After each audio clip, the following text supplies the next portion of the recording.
Make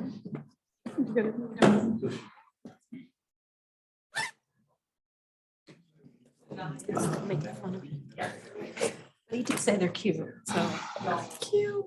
The colors. Thank you.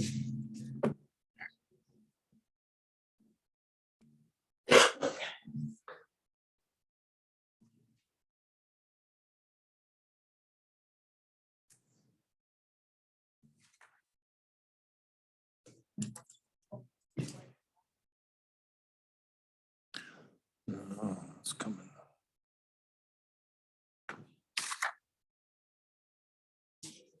Which storm's coming? Well, it's coming right from the north, Oh. just a That's little weird. We isolated. don't usually get storms systems coming that way. Isolated, it's not a system. just a- Yeah. Good evening, everybody. We'll call this meeting of the Delta Township Board to order. So board members and guests, please rise for the Pledge of Allegiance. I pledge allegiance to the flag of the United States of America and to the republic for which it stands, one nation, under God, indivisible, with liberty and justice for all. Madam Clerk, please call the roll. Trustee Monica. Here. Trustee Cascarella. Present. Trustee Brewer. Present. Trustee Bowen. Here. Treasurer Fedewa. Here. Clerk Clark is present. Supervisor Fletcher. Here. You have quorum. Thank you, Madam Clerk. And first up this evening, we have a special presentation to receive an update on the Briggs and Clemens Underhill drain. So we have representatives from the drain office today this evening. So welcome. Thank you. Thanks for having us tonight. My name is Chris Mattson. I'm an engineer with Spicer Group, and I'm here with Ruth Ann Clark, Deputy Drain Commissioner for Eaton County. And we just wanted to provide an update for the bank and the Briggs drains. There was some recent action on petitions and some other hearings that we've had. So I just wanted to step through those with you tonight and field any questions if we could. So going to the next slide. I want to talk a little bit about the overview of the drain history this evening, talk about the consolidation petition that was received for the bank inter-county drain, discuss a hearing to remove a county that was held, current drains and drainage districts, and then talk about the status of each of the drains for the bank inter-county drain and the Briggs drain status. Let's go to our next slide.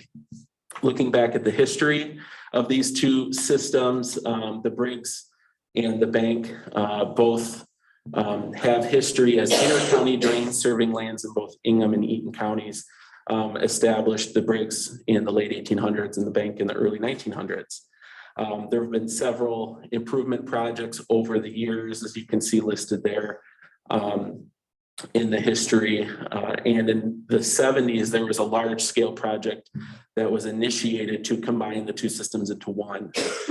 There was some engineering work done at the time to put some costs together to improve the systems.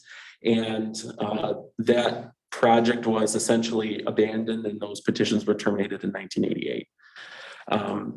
Those projects would have been to update the system, which was last received a major update in 1960. So in 1960, a grand majority of the major development in the area of Saginaw Highway, basically from the mall east to the county line there at Waverly, had not even happened yet. So this system was constructed essentially as an agricultural drain to serve farmland.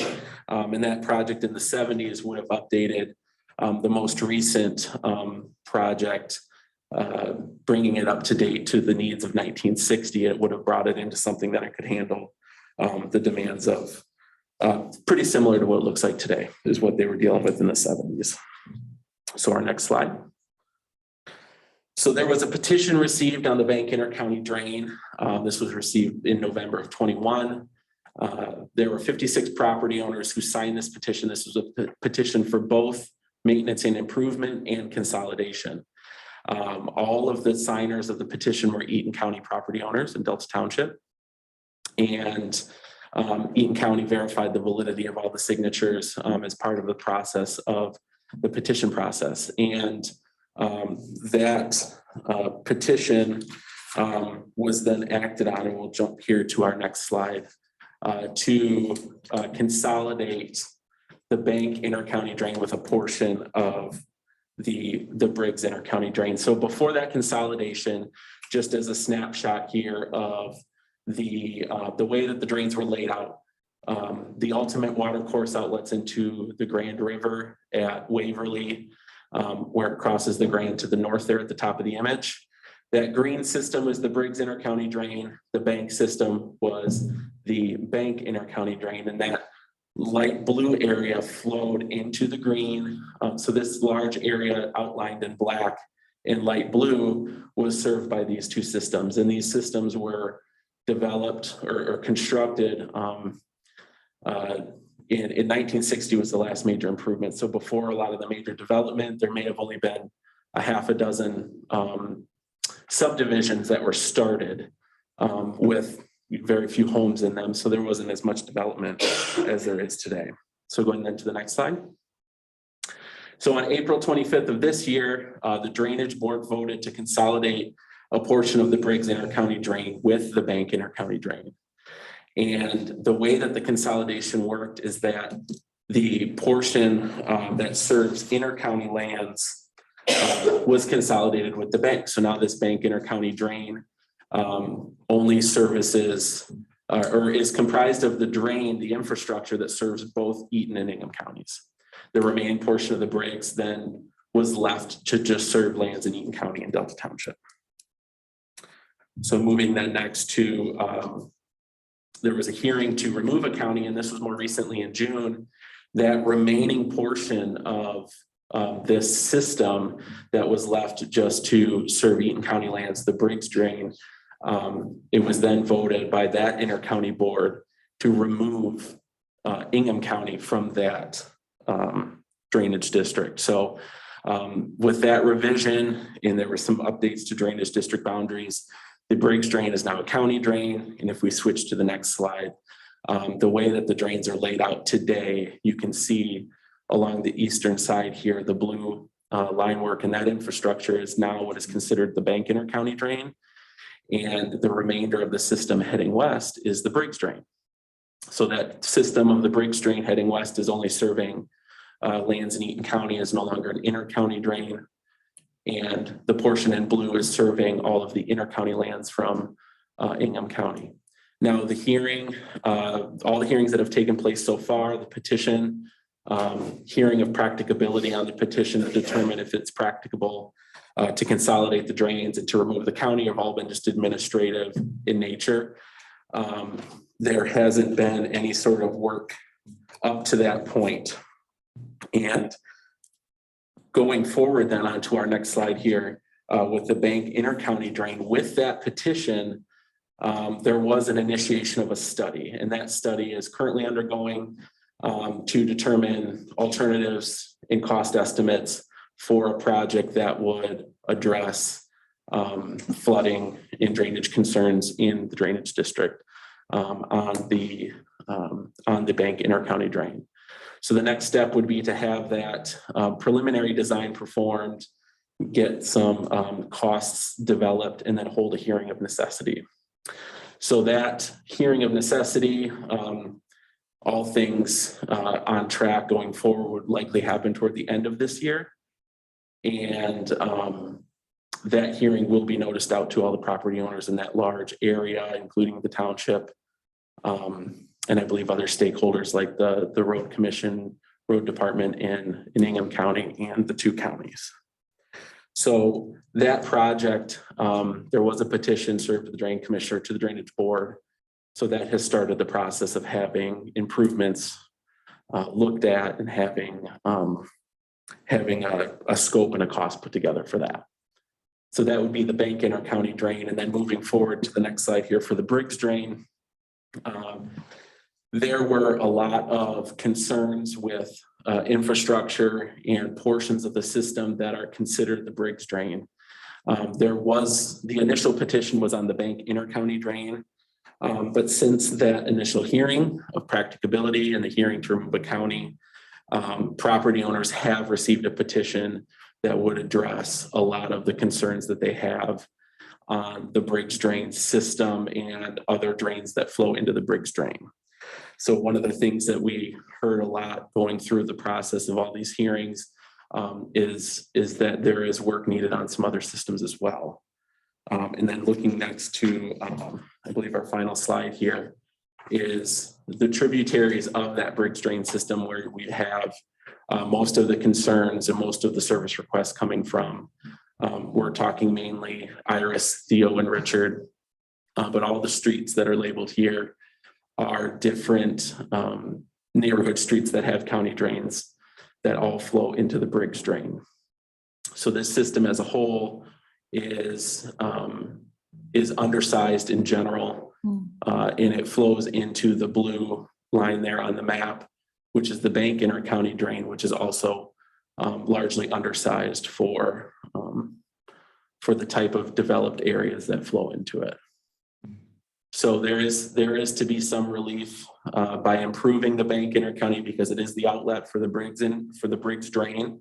However, there are some other issues with the Briggs itself, which, as I mentioned, those petitions have been sent to property owners, and I believe up until today, those have not yet been received back at the Drain Commissioner's office, but those are out there and available for property owners if there's enough signers on it that process can get started to address these as well. And that concludes the presentation, at least on the bank and the Briggs. If there's any questions from the board or anything that we can field. Sure. All right.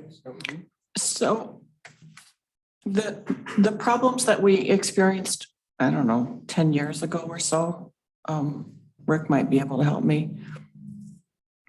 Around Thomas L. Parkway is actually still the inter-county drain.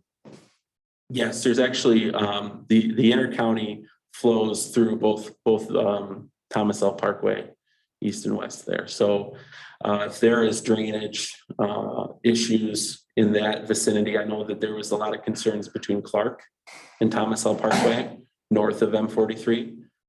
Those would be addressed as part of the Bank Inter-County project. And then, if I may, I always thought Iris and that was part of Carrier Creek. So all of the problems that we had in the 80s and the work on Carrier Creek and my assessment for Carrier Creek didn't really address Iris and Theo and those. Oh, Correct. Yeah, because that The things flows you learn. that flows up to Saginaw Highway, then east. Yep. okay. It Thank is you. very close to lands that flow west in that direction. I believe the system along Michigan Avenue, just outside of this area, will get to Carrier Creek. So basically that Meyer complex to the south, and then that all heads west to Carrier. So Fonda, Dennis, and anybody else have their hand up? Okay. Thank you. I attended one of the meetings about, maybe the first one, where the petition was received and they were making a decision about it. And it seems to me, and please correct me if I'm wrong, that the folks that are on Iris, which had great concerns about the flooding, they're part of the Briggs. And the Bank Inter-County is the one I think it was agreed upon to do some work on, but that's really not addressing the needs of the folks on Iris. Correct. correct? So there was a lot of property owners from both Iris and Theo at the initial hearing of practicability to respond to the inter-county petition.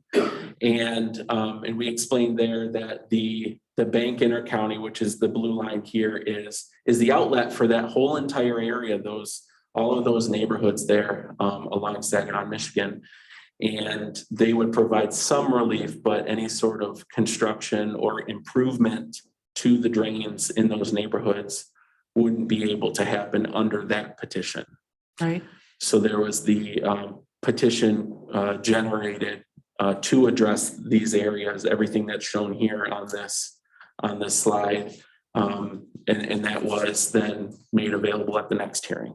for those property owners. And what was the estimated cost for the intercounty? That's not been determined yet. That'll be the next hearing, and we're thinking it might be as soon as the end of this year that hearing will be scheduled, but it could easily be into early 2023. And that assessment, once it's determined and made, will impact the folks on Iris and Theo. They will be responsible for paying for that assessment. Correct. In So addition to the Briggs, if that moves along. correct. So I just want to be clear on that. yeah, so the area shown here is all a tributary of the bank intercounty. So it acts as its outlet. Okay, great. Thank you. But to that point, the apportionment would be distributed amongst many additional residents. Correct. It's the entire drainage area of the intercounty, so it wouldn't just be them, it would be a sliver of their proportionality. The hearing of necessity, refresh my memory. So what is the conclusion of that hearing? Is it you're going to be looking at the cost and you have some representatives sitting there making a decision to move forward? Yeah, the hearing of necessity is yet to be scheduled, and that will include the drainage board, hearing a presentation from us as the engineer from Spicer Group, to the alternatives that were reviewed, and then the possible or practical cost for each of those alternatives for discussion and decision purposes.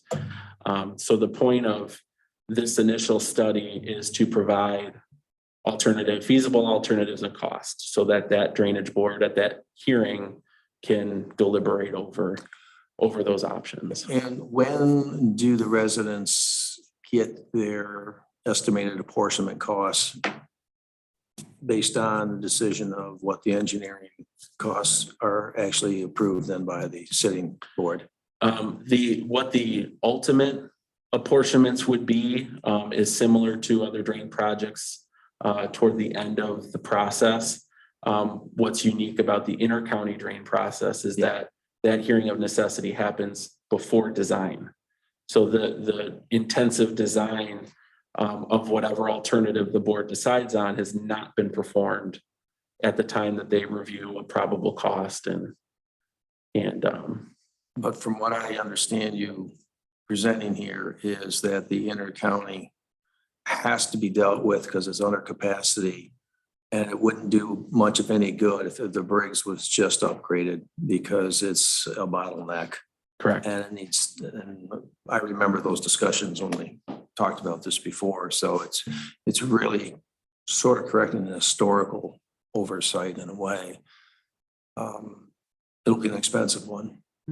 Yeah, and the project that they were approaching in the 70s was to replace a lot of stormwater infrastructure in this entire area as one Right. project. Right. And that project was abandoned and it was never constructed.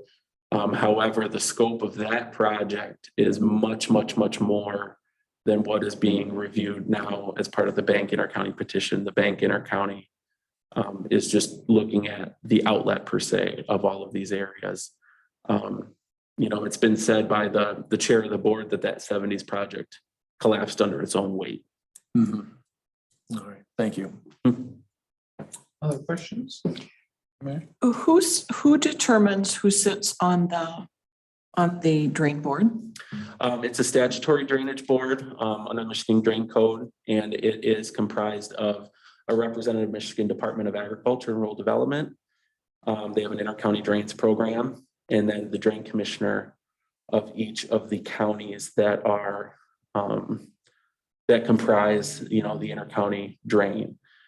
So there is Ingham County and Eaton County are the two counties that are comprising. So Michigan Department of Ag and then a representative for each of the two.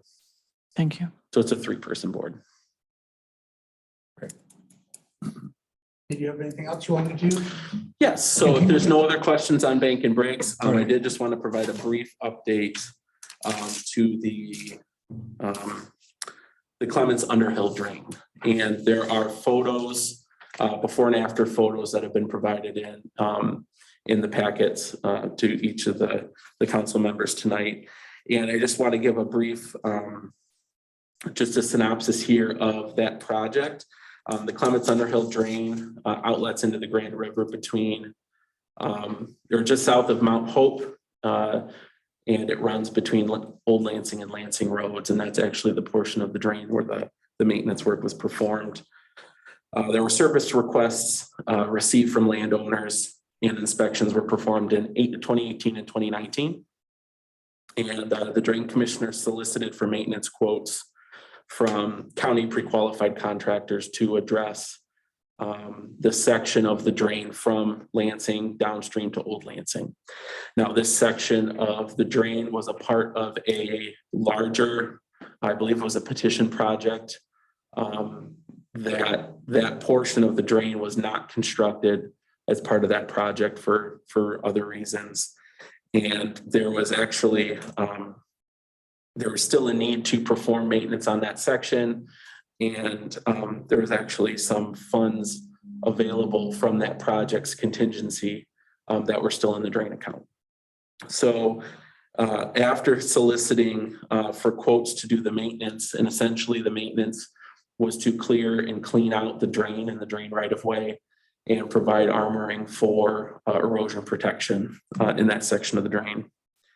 Now, under the drain code, to perform maintenance above the limit of $5,000 per mile of drain, there needs to either be an emergency declaration in case there's, if there's an emergency condition, or a resolution to exceed that maintenance allowance from one of the communities benefiting at large over a certain percentage. So the township was, I believe, the only at-large community, and Delta Township provided the resolution to exceed the maintenance allowance with the understanding that that money was there in the drain fund to perform the work. So the pictures there in the that were provided of the before and after are showing the project that was completed using that contingency fund with support from the township, without any additional assessment to property owners to get that done.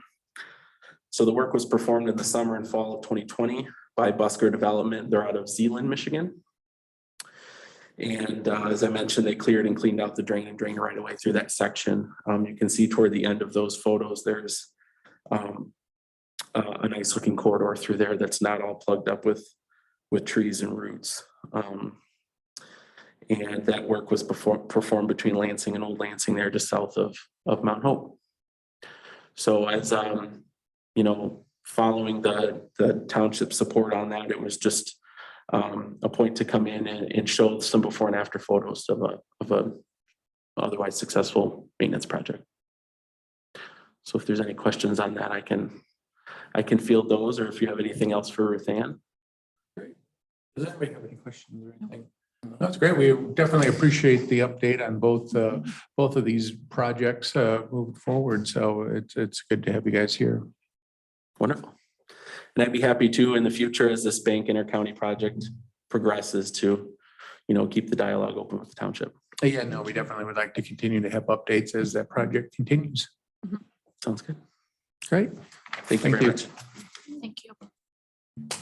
We have our agenda for us. I move that we accept the agenda as presented. Is there support? Support. There is support. All those in favor of approving the agenda as presented, please say aye. Aye. All those opposed say nay. Motion carries. You have in your packet communications, the latest update on the water resource recovery facility upgrade. Now we turn to public comments. Anybody here in the audience this evening? Sure, come on up to the podium to state your name and your address for the record. Good evening. My name is Burl Schwartz. I'm the editor and publisher of the weekly newspaper City Pulse. Thank you for your time. I come for two reasons. One is to tell you that the City Pulse Fund for Community Journalism, which is a 501c3, has agreed to pay for the cost of printing and distributing this year's League of Women Voters voting guide. It's going to cost the fund about $5,000. The city clerk in Lansing, Chris Swope, has agreed to run an ad, and we're hoping that Delta Township will also advertise a non-political ad on the importance of voting. And any profit, so to speak, will be shared equally between the City Pulse Fund and the Lansing chapter of the League of Women Voters. For the first time, they're going to do this as one big guide, all three of the counties. So we expect about 64 pages, and it will be in the September 26 issue of City Pulse. Secondly, I come to you to solicit your public notice business. And I'd like my associate to hand out these flyers we have.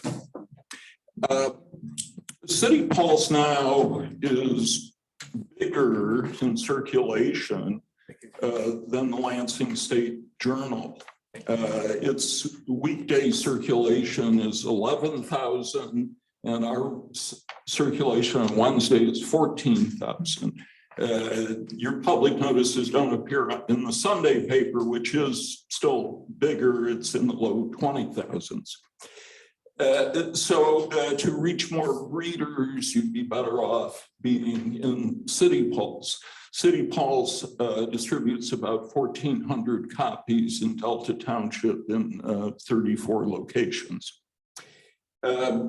Secondly, we know from information from other governments that our rates are less expensive.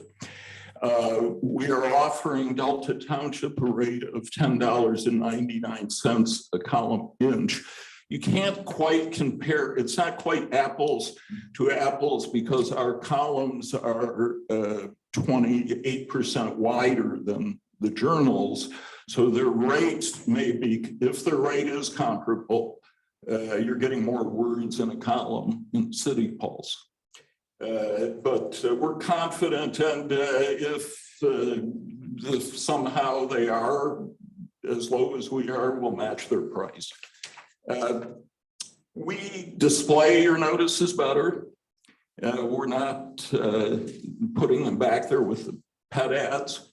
I love pets, but we put them out there with stories, and I think they're easier to find. We think they're important. Finally, we're locally owned. You're looking at the local owner. We just started our 22nd year, and we continue to produce a weekly paper which meets the qualifications for public notices. And I have nothing to do for the next 20 or 30 years, so I hope we'll be continuing to print a weekly paper. So I really hope you would join the City of Lansing, East Lansing, Meridian Township, which is coming back on board, and the Ingham County Drain Commissioner, BWL, and others who run public notices with us. We have someone who used to work at the Journal who handles our public notices, and she is an expert at it. We've never had a mistake. Again, I appreciate the opportunity to come before you, and I hope to be talking to you about both the League of Women Voters Guide and public notices. If you have any questions, happy to answer. No, thanks, Burl. We definitely appreciate you being here. I think I'll call him Mary. I definitely think that the City Pulse does, in a lot of cases, a far better job covering a lot of the local stories of what's going on in government than the State Journal. There's a lot of things that you read about in the City Pulse before you read about it in the State Journal, which is kind of surprising considering you only publish weekly and they publish every single day, but we won't get into the quality of the journal anymore. But Mary, as our clerk, is the person who handles the placement placement of all of our ads and everything. So she has both a question and she's both and is also the person you would follow up with to try to make that change. Earl, what's your 2 or 3 largest outlets in the township? Well, Horrocks is probably our single biggest. We are still in Meyer. Unfortunately, Kroger got rid of all free newspapers. We had only 3,000 people picking it up, but they concluded that people no longer read newspapers. So, but I think Horrocks, did you know off the top of your head? And where? Okay. In Meyer. Okay, thank you. Okay, you're very welcome. Any other questions for Burrow? I just want to make a statement. I read the Pulse regularly and I applaud the investigative journalism that you do. I consider it a regional resource. As Supervisor Fletcher indicated, the quality of the journalism, which I'll emphasize journalism, is much appreciated and would be welcome. The coverage in Delta Township as well. Things are going on out here Yes. as well. But I do applaud, working with the League of Women Voters. That's a service that had been absent for a couple of years, especially during COVID. And it would be nice to have that return so the voters can be informed. So thank you for coming. You're very welcome. Thank you for the time. Thank you, Burrow. Anybody else from the public for the public comment? Seeing nobody else, we will continue on with our agenda then. And next up is the consent agenda. What's the pleasure of the board on these items? Andrea, I move to approve the consent agenda as presented. is there support? Support. There is support. Madam Clerk, will you please call the roll on approving the consent agenda as presented? Trustee Cascarello, Yes. trustee Bowen, Yes. trustee Brewer, Yes. trustee Mohica, Yes. treasurer Fedowa, Yes. clerk Clark is yes, supervisor Fletcher. Yes. Motion carries. Thank you, Madam Clerk. We have one item of business, the case number LS-22-6, a lot split request for lots 34, 35, and 36 in Burndale Lake subdivision. What's the pleasure of the board on this item this evening? Andrea. I move that the Delta Township Board approve the lot split described in case number LS-22-6 involving lots 34, 35, and 36 in the Verndale Lake subdivision, subject to the following stipulation. The lot split shall not become effective until the new legal descriptions resulting from the lot split are recorded with the Eaton County Register of Deeds Office to ensure that the resultant lot divisions are properly included in the township's property assessment records. Is there support? There is support. Any discussion? I do. Mary? I have a question. Gary, this is the auto owner's property, correct? That's correct. So do the buildings, actually, it's hard to tell in this photo. It almost looks like the building is being split. The building is not, excuse me, not being split. So when originally developed, we treated those 3 lots as a single parcel. And that ordinance allows us to do that if it's if it's contiguous property under the same ownership. Now they want to divide the property such that there's a building on one parcel. So you'll have 2 resultant parcels and a building on each of those parcels. So that's the purpose of the split. Okay. Any other questions? Yeah, Gary, as long as you're up there, is there a reason why they want this other than just to clean it up? That you're anticipating selling these Well, I buildings? think that's the point, that you want to have 2 separate buildings and parcels that they can sell if they wish. And these are office buildings now, Correct. right? Correct. Thank you. Anything else? Any other discussion? All those in favor of the motion, please say aye. Aye. All those opposed say nay. Motion carries. Thanks, Gary. Was Brian going to try to give a report on Zoom? We'll put him up on screen so you can see him as he gives us his report. He's working while on vacation.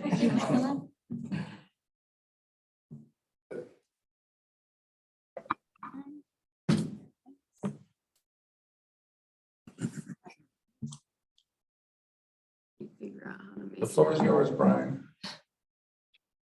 Thanks, Mr. Supervisor and board members. I don't have a large manager's report tonight, but I just wanted to, I did have contact with Amazon. And I know that there's been some questions about that in terms of the construction, and when they'll start up operations. So their building construction has been, like most everything, running behind a little bit. And that's mainly, again, supply chain issues. So they plan to have the building complete and turned over to Amazon after the new year.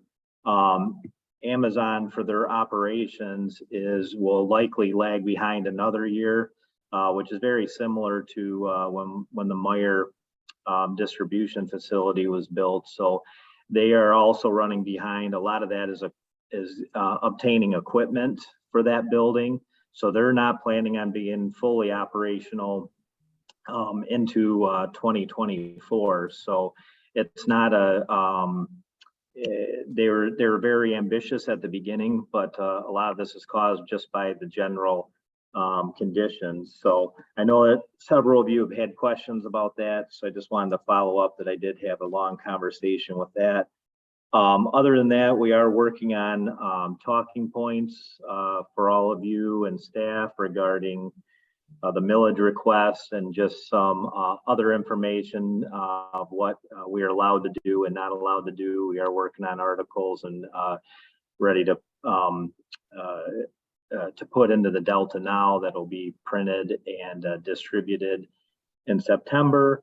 For the most part, so that's about all I have, but happy to take any questions.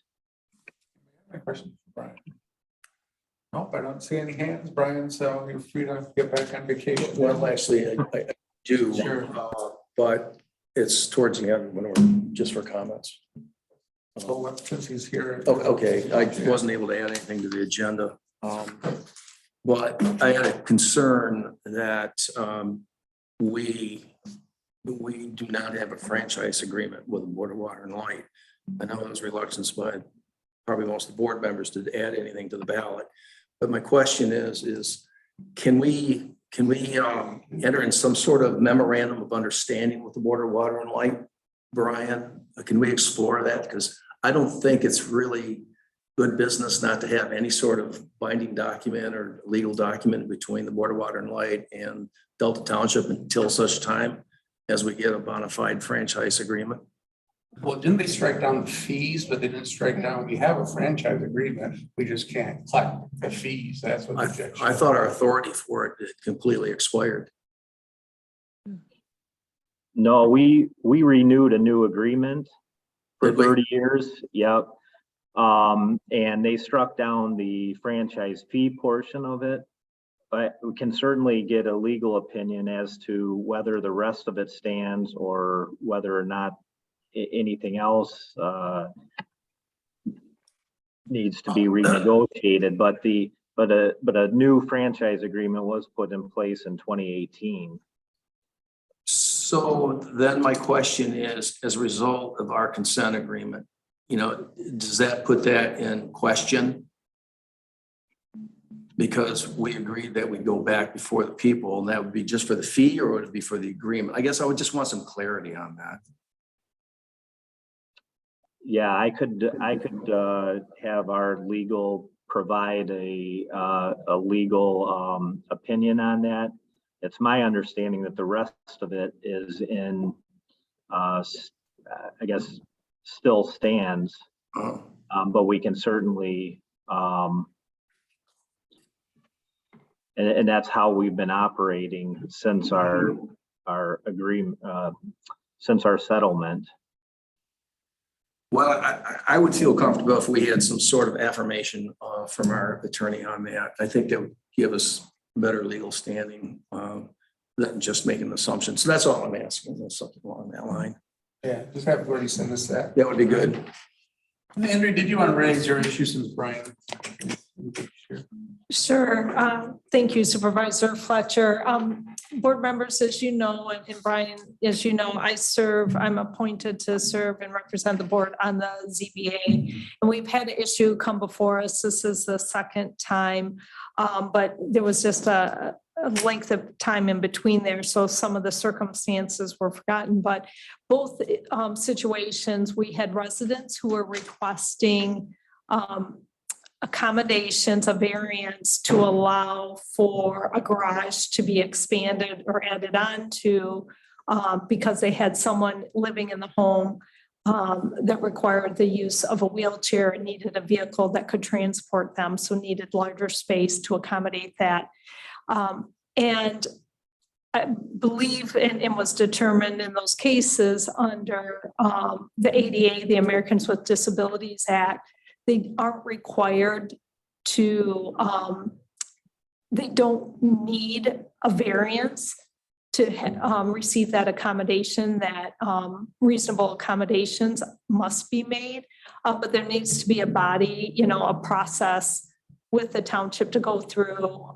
It isn't for variance, but we need, I believe, either staff or the ZBA could serve that purpose, but not award a variance, but just approve the request, or staff could. So just would request that we just look into that and formalize the process. So when residents have a need that requires an ADA accommodation, they aren't required to pay the fees and go through our ZBA, our zoning board of appeals process.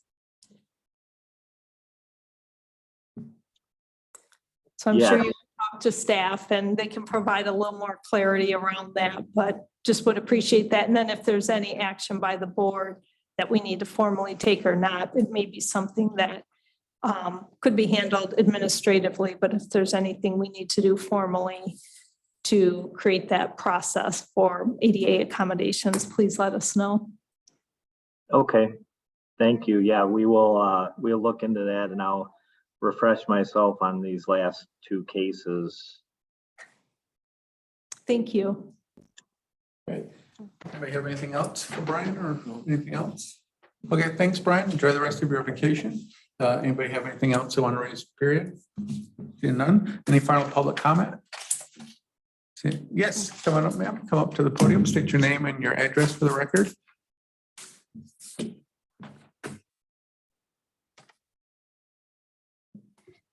My name is Denise Almus, and I'm a resident of Ferndale Lakes condominiums.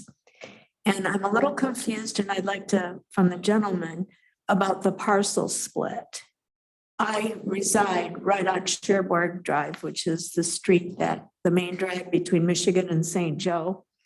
And my condo is like 20 feet from the parcels. It's right across the street from us. And my understanding is you want to split the parcels so that you can develop on those parcels, or two of them? Is Actually, that why don't we correct? just have Gary, why don't you just get with the residents after the meeting? Oh, and okay. Talk through it with them. Okay, Yeah, that's great. Talk about it after the meeting. yeah. Sure, thank you. Anybody else in the audience want to speak on any topic? Well, seeing none, seeing no further business before us, we are adjourned.